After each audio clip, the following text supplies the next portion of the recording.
We had the ramping up of facial recognition. We've got 30 arrests a day for social media posts. We're getting rid of trial by jury in most cases. And we've also got children being radicalised. Nearly 3 million Britons signed a petition against mandatory digital ID cards, the fourth most signed in parliamentary history. Today, MPs from all parties gathered for an explosive Westminster Hall debate. Conservative, Reform, Labour backbenchers, even Northern Ireland MPs united in opposition. The government claims it's about stopping illegal immigration. Critics call it a surveillance state. Watch what happens when MPs confront ministers over this deeply controversial proposal. In our schools by left-wing teachers. And now this government are trying to force digital ID onto us all. And the excuse that they're using, Sir Edward, is that it will stop illegal migrants from working. Now, if the Prime Minister was really serious about stopping illegal migrants from working, then he would detain and deport every single illegal migrant that crosses the English Channel. But of course he won't. This is a gimmick. It's a pathetic attempt by a weak Prime Minister who has lost total control. Over 5,000 of my constituents signed this petition, and they do not want this government poking their noses into their private lives. My constituents are not illegal migrants. They did not break into this country. They are decent, hard-working people whose fathers and grandfathers and great-grandfathers fought in 2 world wars to secure our freedoms. And every single working person in Ashfield is now going to be penalised because of the failures of this government. You don't need a digital ID to work in this country. You need a national insurance number, backed up with a driving licence, a passport or some photo ID. And my message to the government, Sir Edward, is quite clear. You allow undocumented men into our country with no ID at all. You pick them up and place them in luxury hotels with no ID at all. You then give them a free asylum claim and free legal aid with no ID at all. Yet you are ordering my constituents in Ashfield to get digital ID, and then you have the cheek to call us fascists. That's what they do. So just leave my constituents alone and concentrate on clearing up the mess that you lot created. Membership. I can't tell you how uncomfortable I feel sitting this side of the chamber. But it is testament to the fact that this is an extremely passionate subject which does arguably need to be heard in the chamber. Digital ID is the biggest step towards a surveillance state this country has ever faced in my lifetime. If any government wants access to every detail of your life, they are the ones who should be feared. We live in a country where the state can't even run a basic IT system without losing data or leaking personal details. It won't last a week before a mountain of sensitive personal data is left at a bus stop in Kent again. I do not trust any government. I certainly do not trust this government. And let us remember, once government gets a new power, it never gives it back. It expands and evolves. Digital ID will not stop at proving who you are. It will creep into travel, banking, housing, benefits, even voting. Today it's voluntary. Tomorrow it will be required for security reasons. The day after that, you won't be able to access basic services without it. All for your own good, remember. Britain is supposed to be a country where the government serves the people, not the other way around. A country built on privacy, liberty and trust. British people just want the government to leave them alone and get out of their lives, to build a business, raise a family and live in peace. Digital ID treats every citizen as a suspect. It assumes that the state has the right to look over your shoulder.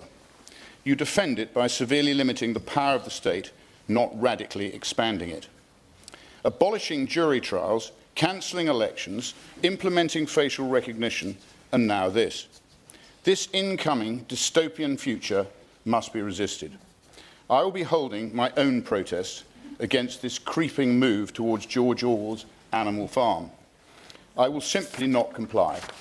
I will not be downloading a digital ID. Notice the extraordinary language being used here. MPs openly declaring they won't comply with their own government's policy. This is incredibly rare in Parliament. The phrase "papers please society" and comparisons to Orwell's 1984 show just how deeply this crosses party lines. What's remarkable is the coalition forming. Conservatives, Reform, Lib Dems, Labour rebels, all opposing their own government on civil liberties grounds. This isn't typical party politics. I urge other MPs to commit to do the same. The solution is obvious. I'll just have to reinvest in a Nokia. I preferred the simplicity of it anyway. The sound people of Great Yarmouth do not want digital ID. Thank you. The scale of the response to this petition of almost £3 million, or of almost 3 million people, should cause us all to pause, because it's quite clear that this rash proposal has touched a deep-seated opposition amongst our constituents as to anyone deeming to interfere with their personal data and their personal details. And 5,000 almost of my constituents in North Antrim are amongst that number, and I well understand and support their opposition. Now, yes, it might be convenient. It might be expedient for some to have all the data at one location that they can share. But the key issue here is that the government is choosing, without a mandate, to make that mandatory. It'd be a different matter if the government was coming to this House and saying, we're going to provide a facility whereby, if you wish, you can have the convenience of that. Yep. If you want to take the risk of being hacked, we will provide the data. But when they say to the citizen, you must, we will impose, then they've crossed a line that no self-respecting government should cross, and that no self-respecting people should tolerate. And that, for me, is the critical component here, that this is a government that thinks that it knows better, that it will impose, and we will be left with no choice as citizens. That is so illiberal, so fundamentally an assault upon our personal freedoms, that I think no one in this House should be entertaining it, least of all the government. Yes, good morning. The honourable gentleman is making an excellent contribution, as always. Does he agree with me, though, that if this was such an important issue, why was it not in the manifesto at last general election for the governing party? Obviously, it's a question I can't answer. It's one I doubt if the Minister will answer, but it's a question well posed. Why, oh why, if you're going to impinge upon the personal liberties of your citizens, would you not, in asking for their votes, tell them that that's your agenda? Yes? I thank the honourable member for giving way. Of course, as chair of the Justice Committee, I must be fair-minded and impartial at all times.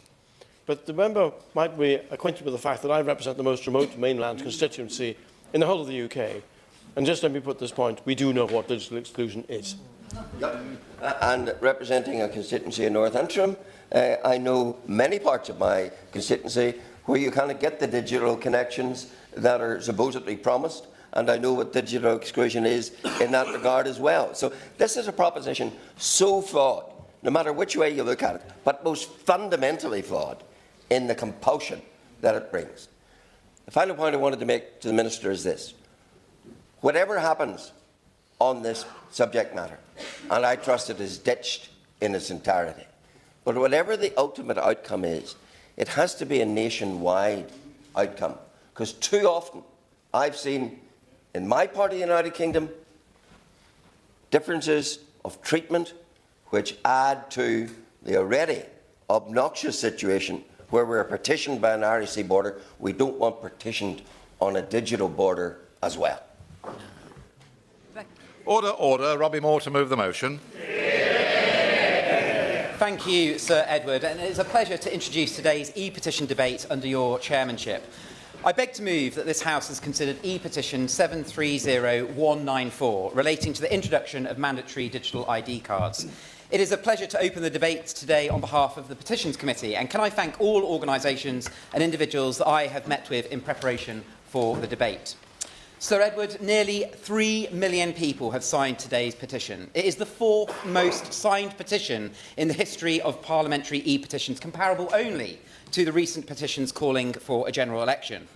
It is obvious why the plans to bring in digital ID have provoked such an outrage. They are fundamentally un-British and strike at the core political traditions in this country. There are colleagues from all parties opposed to these measures: the Conservatives, the Greens, Reform, Lib Dems, Labour backbenchers, the SNP, Plaid Cymru, independent MPs and colleagues from Northern Ireland. In fact, even several ministers in this government have in the past voiced their opposition to compulsory identity documents, and I will give way. Thank you, for the avoidance of doubt, I'm only on this side of the House, because it's the Westminster Hall so packed, it's the only remaining chair. I have not defected to the Labour Party, and never will. Or to anyone else. Very quickly, can he confirm this was not in Labour's general election manifesto, so they have absolutely no electoral mandate to extend the surveillance state over the people of this country with this gimmick? Sir Edward, I could not agree with my right honourable friend enough. So that begs the question, who actually is in favour of these proposals other than the Prime Minister himself? Despite the consistent opposition to identity documents, this is not the first time that they have been forced on the British public. The first ID card in this country came during the Second World War, with cards that could be demanded from the public by a police officer subject to 6 months' imprisonment if not shown. Despite promises at the time, in 1939, the ID cards would be a temporary wartime measure. They were still used throughout post-war Attlee government and only ended, Sir Edward, by the Conservatives in 1952. 50 years later, no longer fighting German spies, but the war on terror, the Blair government tried and succeeded in bringing in ID cards back. Only once again, it took the Conservative government, this time in coalition with the Lib Dems, to stop them. Sadly, the Conservatives are unfortunately not wholly innocent when it comes to ID either. In 2021, the government introduced the first digital ID in the form of COVID passports, something that I proudly voted against. Thankfully, these documents only lasted a short while before restrictions were lifted. Which finally brings us on to the modern day and the latest excuse for ID cards, tackling illegal immigration and delivering on government services. And I will give way to the... Order. Can I just say that you may have noticed there's a huge number of people trying to speak, and I'm going to have to impose a 3-minute limit, and we'll try and get everybody in. But, of course, the more interventions there are, some people will simply not get in. So perhaps you can all bear that in mind, please. Thank you. OK. Carry on. Thank you, Sir Edward. I will keep my intervention very, very short because there were 4,400 of my constituents signed this petition, which is really quite unheard of for that number. And I think they are very, very clear. They do not want the imposition, because that's what this will be, of digital ID. And as we've heard from the history lesson, you know, time and time again, it's the Conservatives that have come and said, no, we do not want this. The British people do not want it. Isn't it time that this government actually sat up and listened to the public for a change? And, Sir Edward, that is exactly why this Conservative Party is saying no to digital ID once again. And the latest guesstimate of how much this is going to cost us all, a whopping £1.8 billion. I will give way. As the member so powerfully articulated, I know my constituents will agree with him that there is much, much better things that we could be doing with £1.8 billion than wasting on a project like this. And I entirely agree, Sir Edward. But here we are, with the latest government's excuse to introduce mandatory digital ID. You can just see communication advisors in number 10, looking at today's polling, dusting off the old ID card plan and slapping "Stop the Boats" on the cover. Indeed, there is no doubt in my mind that had the number one issue of today been tackling potholes, the very same press release would have come out of number 10, claiming digital ID was now the essential reason for tackling the national problem of potholes. So I say this in jest, but just to point out that it seems that any excuse will do, however unjustified and unevidenced, just to push policy through. And I will give way to the Chair of the Select Committee.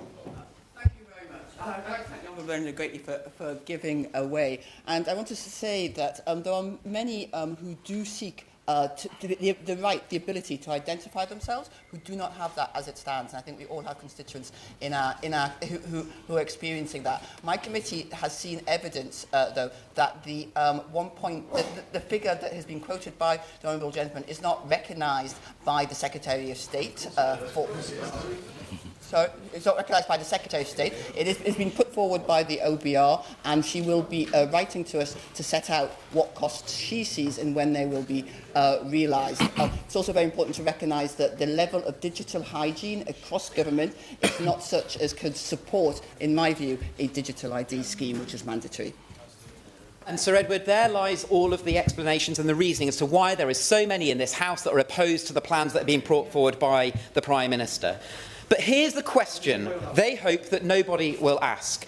If the real target is people who are here illegally, then why on earth do 67 million British citizens who already have national insurance numbers, passports, driving licences and birth certificates need to be dragged into a brand new compulsory database as well?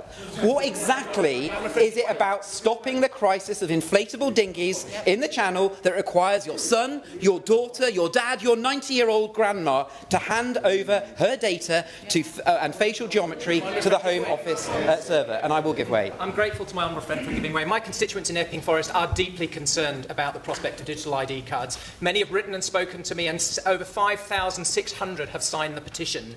Rather than improving the delivery of public services, this scheme actually risks wasting billions on a complex, intrusive and potentially very insecure system that will not help anyone. Does my honourable friend agree with me that the Labour government must listen now, take on board the public concerns and scrap this flawed policy? And my honourable friend makes an absolute point, because the reason is this is not about stopping the boats at all. This is about more government-state control. I will give way, and then I'm going to make some progress. Order. The mover must make progress, all right? I will be very brief. Will the honourable member agree with me, coming from one of the constituencies in rural Wiltshire, where a huge number of residents have been part of this petition, that digital exclusion is a reality in areas like mine? Is a reality for all. So I ask everyone in this place and those that are watching at home, no matter your political persuasion, imagine your worst ever government. No, one that keeps you awake at night, one that you would march in the streets for.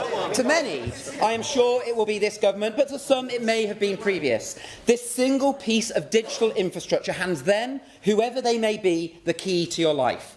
And once that digital infrastructure is set up, we cannot go back. Once digital ID comes into force, no political party can promise its intentions will stay good forever. Put simply, an ID card gives the state permanent control, and I say no. Now, the slippery slope argument is one so common in debates around civil liberties. It's almost a cliché.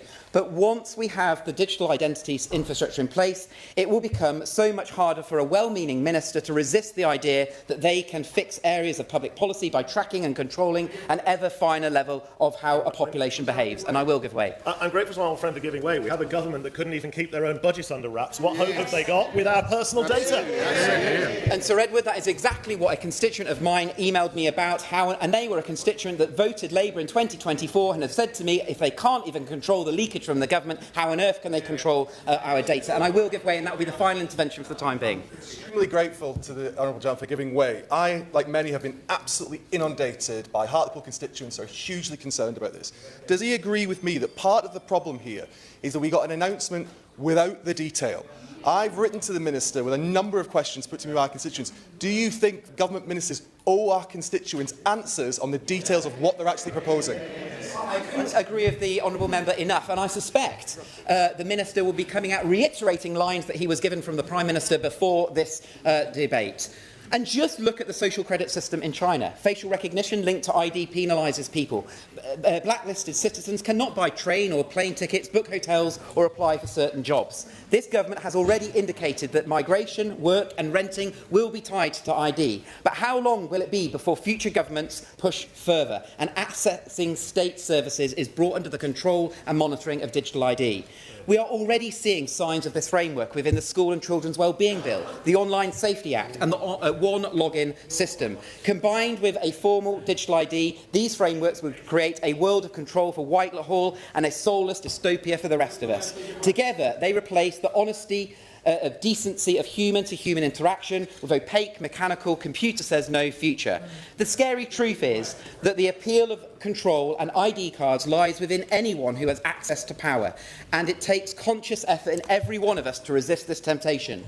Power does corrupt, and absolute power corrupts absolutely, and I will give way.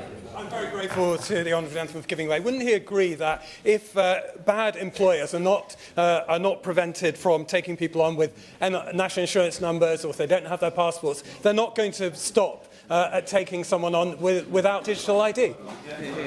I agree with the honourable member in the points that he is making. The attitude of control strikes at the very heart of our political traditions. We are a representative democracy, not a command and control state.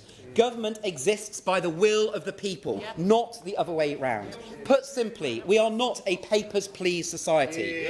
One of the most terrifying elements of the government's proposals are that these IDs are to be digital. The national database that our identities are to be held on is a true honeypot for hackers all over the world.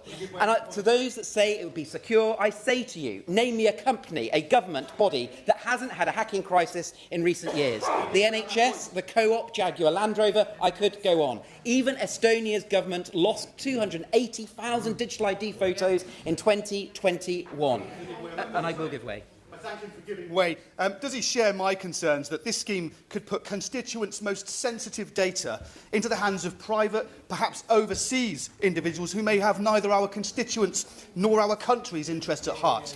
Again, and I completely agree with the honourable member. Indeed, as the case of One Login, a cybersecurity specialist, who were able to infiltrate and potentially alter the underlying code without being noticed by the team that they were working on the project. In fact, the existing system could be compromised as we speak. We are assured by advocates of digital ID that clever technology will protect the data. But as I've outlined already, there is temptation to further integrate data within the system will be extremely strong. So therefore, how will it be that someone suggests security features are removed to make a system more efficient? Digital data brings me back to consent. And on this point, I would like to finish, Sir Edward. Digital ID is an ever more intrusive evolution of traditional ID cards, one that promises to be more oppressive. Coupled with the powers of digital databases, increasing widespread facial recognition, digitalised public services, and looming prospect of a central bank digital currencies, digital ID threatens to create an all-encompassing digital surveillance state that even George Orwell's 1984 could not predict.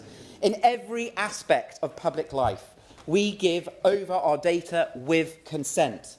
Yet digital ID turns that notion on its head, insisting that we hand over data to simply function in society and potentially for reasons we cannot consent to in advance. Final intervention, yeah. One of my friends making a fantastic speech, but does he agree with me that this is just the latest example of this Labour government trying to push through something that was not in their manifesto, and therefore this House must do all it can to stop it from being a reality? Again, I absolutely agree with my honourable friend, and therefore who else other than the Prime Minister is really wanting to drive this through? I doubt, if the government expand the scope of digital ID after their initial implementation, that they will be kind enough to offer an opt-out clause to anyone who has signed up. People up and down the country, 3 million who have signed today's petition, can see that this scheme is a disaster waiting to happen. I will give way to the chair of the Petitions Committee, and then that will be... As the chair of the Petitions Committee, I'd like to thank the honourable member for making an excellent speech. 3 million signatures. I want to apologise to everyone here for there not being enough space in here for the number of members who have turned up. I thank them for turning up. I think it poses a question for the House we will settle in the future. And I couldn't agree more with that point. It just shows the strength of feeling on this issue. There are thousands deeply offended by the intrusion on their civil liberties, thousands sceptical that Whitehall will be able to pull off such a complex scheme, and thousands who are digitally excluded, terrified of computer says no future. So the government should give up now, because those on this side of the debate will never give up.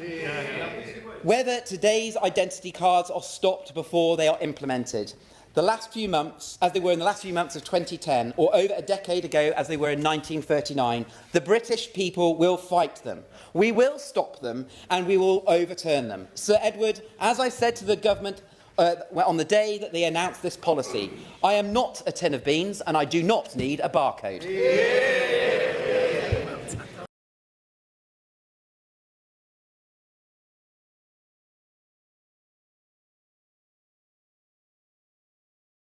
This debate reveals something profound about British political culture. The instinctive resistance to state surveillance crosses all party boundaries. Nearly 3 million signatures forced this debate, and MPs responded with genuine passion. The government argues digital ID will tackle illegal immigration and improve services. Opponents see a slippery slope toward Chinese-style social credit systems. One thing's certain, this fight isn't over.